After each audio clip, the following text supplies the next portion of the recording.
সকালের পুজো দেওয়ার কাজটা করতে আমার বেশ ভালোই লাগে।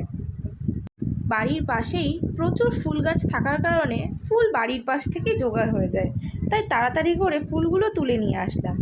ইতিমধ্যে বাসনও আমার মাজা কমপ্লিট হয়ে গেছে। এই হলো আমার ঠাকুর ঘর, মানে ছোট্ট ঠাকুর ঘর, ঘরের মধ্যেই আর কি সব কিছু। তাছাড়াও ওপরে আলাদা ঠাকুর ঘর আছে যদিও, তবে এটা একটা আলাদা আমাদের আর কি বেডরুমের সাথেই যোগ করা এটা। তো এটাই হচ্ছে সেই দৃশ্য, আমার ছোট্ট ঠাকুর ঘরের একটা দৃশ্য। তো আমি শিবচান করারও ইতিমধ্যে শুরু করে দিলাম। প্রায় রোজ সকালেই আমি এই পুজো দেওয়ার কাজটা করে থাকি বা নিজে থেকে এই দায়িত্বটা নিয়ে থাকি, কারণ আমি একটা জিনিস লক্ষ্য করেছি যে ভগবানের সান্নিধ্যে থাকলে যেই শান্তি বা যে মনের একটা আলাদা আনন্দ কাজ করে, সেইটা আর কি সবার সাথে কাজ করে না। তো এই কাজটা সত্যি সকালবেলা করাটা ভীষণই একটা সৌভাগ্যের ব্যাপার আমার জন্য।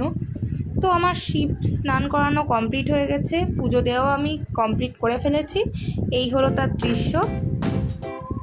তোমাদের কেমন লাগলো আজকের এই ছোট্ট পুজো দেওয়ার মিনি ব্লগটা, সেটা আমাকে অবশ্যই সকলে জানাবে। আর সবাইকে অনেক অনেক ভালোবাসা ও শুভেচ্ছা রইল আমার পক্ষ থেকে। ধন্যবাদ এতটা দেখা